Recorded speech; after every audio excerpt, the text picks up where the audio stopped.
Madam मी तुम्हाला सांगते, मीराचं एकटीचं काम नाहीये. मला तर असं वाटतंय ना, घरातलं तिला कोणतरी मदत करताय.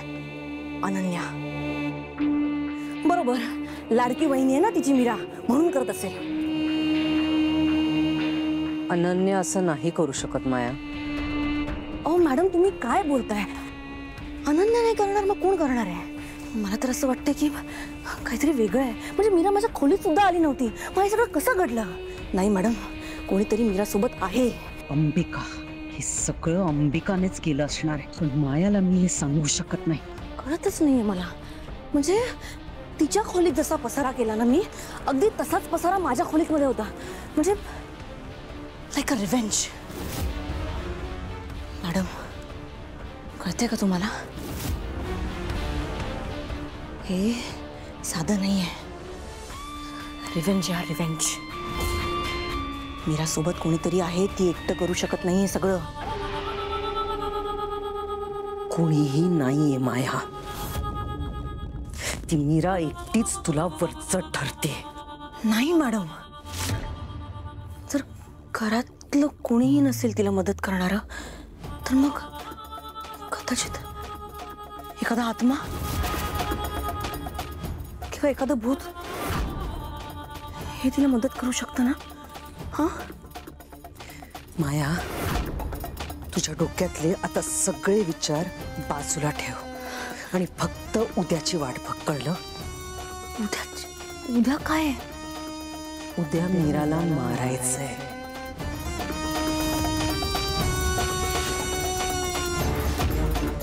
बाकीच्या सगळ्या गोष्टी सकाळी सांगेन.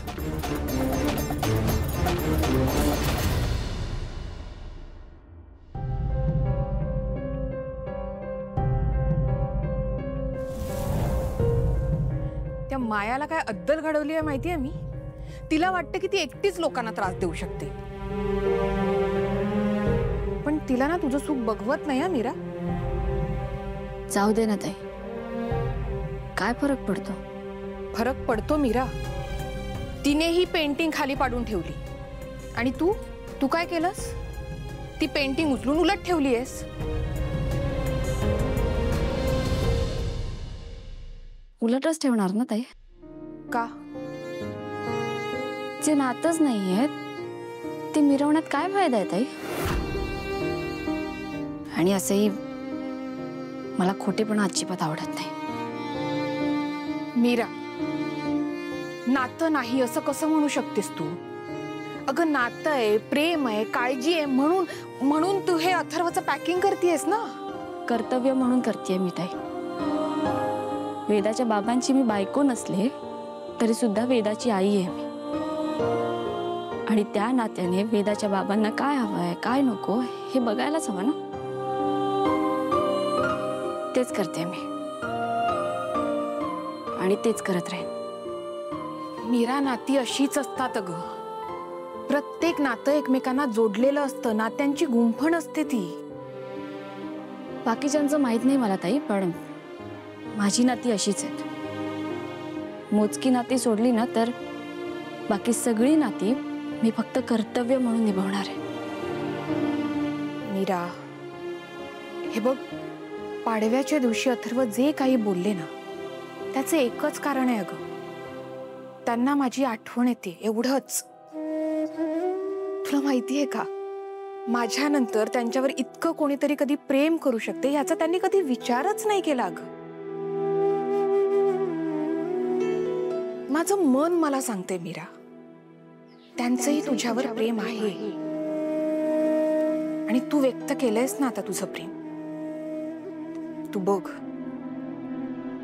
आता त्यांचं वागणंही बदलेल आणि त्यांना तुझं प्रेम कळेलही. मला नाही वाटत ताई तसं होईल. असं लवकरच होईल मीरा. तसं जर झालं ना ताई तर ही पेंटिंग मी स्वतःच्या हाताने सरळ करेन. पण तोपर्यंत माझ्यासाठी हा विषय संपलाय.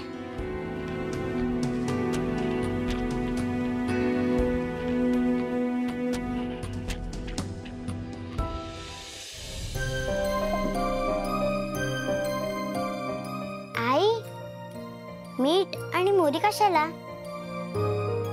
वेदा, आता मी तुझी दृष्ट काढणार आहे. दृष्ट काढून होईपर्यंत अजिबात बोलायचं नाही, कळलं? हो. आलेल्या गेलेल्यांची, आजूच्या बाजूच्यांची, पशु पक्ष्यांची, गुराढोरांची, भूताकेतांची, घरातल्यांची, बाहेरच्यांची कुणाची पण नजर लागली असेल तर ती निघून जाऊ दे.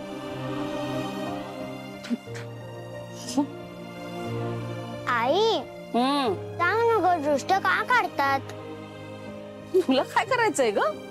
हा, उगाच नसते प्रश्न विचारायचे नाहीत. मोठे जे सांगतायत ते गपचूप ऐकायचं.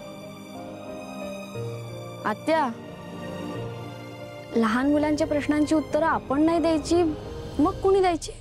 आमच्या लहानपणी नव्हतं असं काही. आमच्या लहानपणी जर आम्ही प्रश्न विचारले ना तर आमचे आई वडील उत्तर द्यायचे नाहीत. वर म्हणायचे का हे विचारायचं नाही, कळलं? तेच तर चुकलं ना आत्या. का हा प्रश्न विचारला असता तर आज तुम्ही कोणीतरी वेगळे असता. का विचारलं असतं तर काय वेगळं असतं? हो आत्या, आपण प्रत्येक गोष्टी मागे कारण शोधायला लागतो. हा प्रश्न विचारल्यामुळे मुलं समंजस आणि हुशार होतात. त्यांना चांगलं आणि वाईट या गोष्टींमधला फरक कळायला लागतो.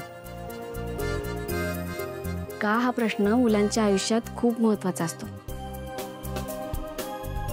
हेच त्यांचं आयुष्य घडवतं. मला नाही वाटत तसं.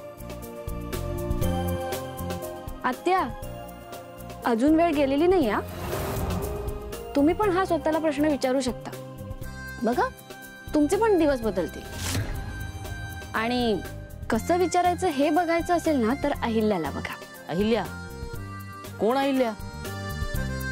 अहिल्या 31 ऑक्टोबर पासून बाई तुझ्या पायी या वेबसिरीज द्वारे आपल्याला भेटायला येते. आपल्या मराठी ZEE5 वर. आणि आत्या, तुम्ही ते कधीही बघू शकता. हा, बघे ना, ती अहिल्या सुद्धा हिच्यासारखीच असेल, चुरू चुरू बोलणारी. काय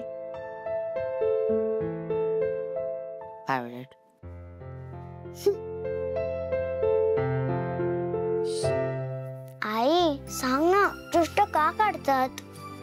सांगते. वेदा, असं म्हणतात की मीठ असतं ना ते आपल्या शरीराभोवती असलेल्या वाईट गोष्टी स्वतःकडे खेचून घेतं. म्हणजे तुम्ही काय म्हणतात ते इन्फेक्शन, हा ते.